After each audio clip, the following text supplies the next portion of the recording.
in the wind-scoured highlands of the Golan, where silence pools like ancient water, a vast and patient geometry waits beneath the open sky. You would not notice it at first, not unless you climbed high enough to see what the basalt stones are silently shaping across the earth. From the air, it is unmistakable. 5 concentric rings of uncut rock, a labyrinth built not for hiding, but for marking something that time has nearly erased. Local tradition calls it Gilgal Refaim, the Wheel of Giants, as though only giants could have stacked such weight into such precise, enduring curves. Archaeology gives it another name, Rujm el-Hiri, a stony puzzle whose very scale dares the human mind to find a purpose vast enough to match it. Standing inside the outermost ring, the boulders rise around you like a low, broken crown, each one placed thousands of years before the first temple rose in Jerusalem. A dry wind moves between the stones, carrying the scent of wild time and the faint, almost electric charge of a question that has no easy answer. What compelled a community in the early Bronze Age, around 3000 BCE, to haul over 40,000 tons of black basalt into this ordered defiance of the horizon? The center of the circle is not empty. It holds a massive cairn, a mound of piled rocks like a heart that stopped beating long before written memory began. That central tumulus was excavated with the hope of revelation, and what they found only deepened the quiet, unsettling hush around the site. Beneath the heavy stones lay a burial chamber, but the few human remains inside did not add up to a tomb meant for kings or warriors. It felt more like an offering, or perhaps a key left behind for a lock we no longer know how to see. The rings themselves are joined by radial walls like spokes of a broken wheel, turning the entire monument into a map of passages that lead nowhere obvious. For decades, the stone circles of the Golan Heights have been called a giant clock of the ancients, a title whispered by those who first measured the light. That title is not a flight of fancy. It is the seed of the central's mystery, a possibility that sends a shiver down the spine of anyone who has watched the sunrise touch stone. Every mystery begins with a discovery, and the modern rediscovery of Rujm el-Hiri was an accident of aerial survey after the Six-Day War in 1967. Archaeologists, looking for military remnants instead, found this incredible mandala scored into the plateau, a message from an age when writing was barely a dream. Mapping the site revealed a diameter of over 150 meters, making it one of the largest and oldest stone circles in the entire Near East. The basalt blocks, some weighing over 5 tons, were not quarried from far away. They were gathered from the surrounding volcanic fields, carried with impossible determination. Slowly, the scope of the labor settled into the researchers' minds. This was not the work of a few families, but of a civilization organized around a shared, consuming idea. Initial excavations dated the monument to the Chalcolithic and early Bronze Age, a transition point when humanity was learning to flatten landscapes and dream in stone. Yet the dating itself introduced a deeper puzzle, because the central burial chamber was added at least 1,000 years after the rings were first laid out.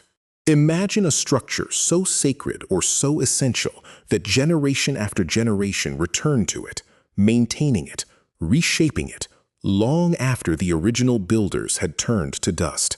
All we have are alignments, orientations, and the sharp, silent angles of rock meeting sky. The stones are not dressed, not polished. They are raw, elemental, as if the builders wanted the earth's own bones to do the speaking. This absence of obvious symbolism is part of what haunts the site, leaving interpreters to read the architecture itself as the only surviving language. For a monument so large, the lack of everyday artifacts scattered inside the rings is almost unnerving, as though the space was kept deliberately clean, deliberately apart from normal life. The scarcity of pottery and domestic debris suggests that the Wheel of Giants was not a settlement. It was a theater for something else entirely. As researchers mapped the radial walls and the notches in the rings, they began to notice that the openings aligned with specific moments in the solar calendar. The most striking alignment points to the sunrise of the summer solstice, where the first golden shaft of light cuts through the corridors and touches the central cairn. Another axis aligns with the winter solstice sunset, marking the shortest day and the promised return of the light. Perhaps then, this was indeed a giant clock, a horizon calendar built not just to track seasons, but to bind a community to the cosmic rhythm. The precision needed to embed these celestial alignments in tons of irregular basalt speaks of meticulous observation passed down through centuries. Yet if it served as a calendar, why the immense scale? Why build 5 concentric rings, requiring a staggering communal effort, when a handful of standing stones would suffice? This question cracks open the comfortable theory of a simple agricultural observatory and invites us into a labyrinth of deeper motivations. Some archaeologists argue that the circles functioned less as a clock and more as a ceremonial center for a cult of the dead or a sky-worshipping religion. The central cairn would not be the main attraction in this reading, but rather a ritual anchor around which processions moved, following the cosmic path of the sun and stars. The sheer size of the monument might have been a statement of power and unity for a scattered tribal society, a central gathering place for oath-making, judgment, or seasonal feasting. Where archaeology falters, local legend fills the silence with a different kind of truth, one woven from giant bones and divine punishments. The ancient Hebrew name Gilgal-Refaim means circle of the ghosts or wheel of the spirits of the dead, linking the stones to forgotten giants who once walked the land. One legend whispers that the giants, the Refaim, built these circles as their council ground, and their shadows still assemble there on moonless nights. Another thread of folklore ties the monument to the biblical king Og of Bashan, a giant ruler whose iron bed was said to be 9 cubits long. These are surely myths, yet they preserve the emotional memory of a place that felt, to later peoples, too immense to be human. The supernatural lore should not be dismissed too quickly, for it tells us that even in antiquity, the Wheel of Giants was already an enigma, already a monument whose creators had been forgotten. Scientific inquiry has also probed the possibility that Rujm el-Hiri was a complex astronomical computer, not merely marking solstices, but tracking the stars themselves. Some researchers have proposed alignments with the bright star Sirius, whose heliacal rising once coincided with the flooding of the Nile and agricultural cycles far away. If true, this would tie the Golan Heights to a wider network of celestial knowledge, a Bronze Age observatory communicating across cultures. A darker hypothesis suggests the structure was a burial ground for mass casualties, perhaps a memorial for a great battle where rings marked levels of honor and the central cairn held the fallen chief. But the bones recovered from the cairn were too few for a mass grave, too casually placed for a warrior king. Thus, each theory, while illuminating a part of the puzzle, breaks against the hard edges of contradictory evidence. The rational mind struggles to accept that such labor, decades of backbreaking stone collection and placement, was invested in a building whose primary function was purely symbolic. And yet, The modern eye may be too impoverished by practicality to understand the ancient logic of sacred time. Perhaps the very act of constructing this immense clock was the ritual, a communal mending of the world that placed humanity inside the rhythmic heartbeat of the cosmos. In that reading, the alignment was not just for viewing, but for inhabiting. The circle became a sacred machine for making the sun rise, for ensuring that time did not die. Pause for a moment and let that thought settle. A civilization that believed they had to physically build the calendar, that the earth would stop turning if they did not mark the stone. This transforms the Wheel of Giants from a passive observatory into an active cosmological engine, a device for maintaining the fabric of reality itself. The archaeological record cannot verify such an intention, but the immensity of the effort whispers to something that goes beyond a simple desire to measure. The stones themselves hold a physical weight, but they also carry a psychological weight that presses down on everyone who seriously studies them. Veteran archaeologists have confessed to a strange, persistent unease when working at the site, a sense of being watched not by eyes, but by time itself. The isolation of the Golan Heights, a region contested and scarred by millennia of conflict, adds its own grim gravity to the riddle. During the Yom Kippur War, the plateau became a theater of modern destruction, and ancient stones stood near tank treads and shell craters, geography of timeless and temporary violence. Military trenches and defensive positions have, ironically, protected the site from development, even as they added a new layer of blood-soaked silence to its mysterious purpose. You walk across a land where ancient mystery and modern ruin touch, and the boundary between past and present becomes a permeable membrane. The mystery of Rujm el-Hiri has become an intellectual obsession for those who refuse to let the silence be the last word. Astronomers and archaeologists have argued for decades over the precise celestial alignments, some finding patterns, others dismissing them as random noise. We see not the pristine clock the builders intended, but a shattered dial, a blurred photograph of a lost astronomical intention. One could drive themselves mad trying to reconstruct the exact moment of alignment from a geology of shifting ground. The human cost of this mystery is not measured in blood, but in the slow, consuming fire of curiosity that has burned in the minds of its investigators.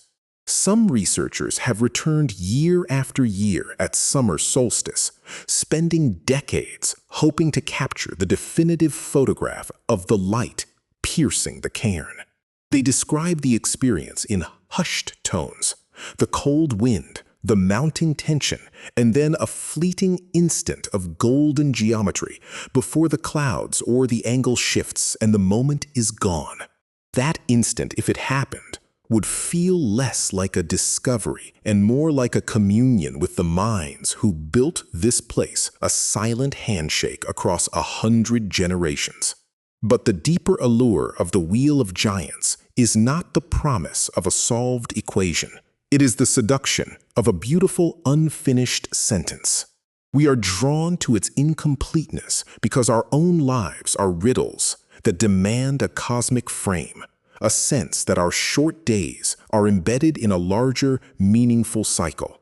Ancient humanity built a giant clock in stone, and perhaps we come to it searching for the same thing they were. Proof that the chaos of the world has an order. The monument carries a hidden mirror. When you ponder its purpose, you are really pondering the purpose of any vast human effort designed to outlast a single lifespan. Local Bedouin have long known the site, avoiding it or crossing themselves, treating it as an area of ill omen, a place where the jinn whisper. This folkloric avoidance serves as a cautionary footnote for the rational mind. Perhaps understanding is not always the best companion to a mystery. The physical decay of the site continues, with winter rains slowly swallowing the outer rings into the basalt rubble of the plateau. When a stone falls, no hand rises to set it right. The calendar is erasing itself, one seasonal shift at a time. Satellite imagery now preserves what the ground is losing, offering a permanent digital ghost of the concentric rings, even as the physical structure returns to undifferentiated rock. In this digital archive, the giant clock ticks on, no longer in stone, but in light and data, for a future mind we cannot imagine. Some questions are not meant to be answered. They are meant to be lived with, companions at the edge of human knowing. The stone circles of the Golan Heights stand as a profound corrective to our modern arrogance, which assumes that primitive people built only for simple utilitarian ends. No simple utilitarian society moves 40,000 tons of stone to mark a sunrise unless the sunrise is, for them, the eye of a god, the beating heart of the world. We tell ourselves that time reveals all things, but as you look upon this megalithic cipher, you realize that time can also bury all things, especially meaning. The basalt is older than the builders, older than the walking of giants, formed in a volcanic upheaval millions of years before the first human dream. In that geological perspective, the ring is a tiny, fragile gesture, a brief whisper in a wind that blows from deep time to deep time. Yet that whisper is ours, a human signature that says, "We were here, we measured the light, we feared the dark, and we built a circle to hold back the chaos." The wheel continues to spin, the seasons continue to turn, and the summer solstice sun will rise over the Golan Heights long after this recording has become dust. The true clock of the ancients is not the stone, but the perpetual cycle they acknowledged, the endless return that makes a circle the most sacred shape. As twilight descends over the plateau, the rings sink into the landscape, absorbing the violet afterglow, becoming ink in the earth's parchment. An owl calls from the deep wadi, and for one unguarded moment, you might feel the gears of the universe meshing in a rhythm too slow for human ears. The giant clock is not broken. It is simply measuring an age we cannot comprehend, a count moving toward a solstice celebration we will never attend. In the end, the mystery of Rujm el-Hiri is not about the stones, nor even the builders. It is about the unbridgeable silence between one human epoch and another. We listen at the stone lips for a message, and we hear only our own pulse, our own astonished wonder, echoing back across the abyss of time.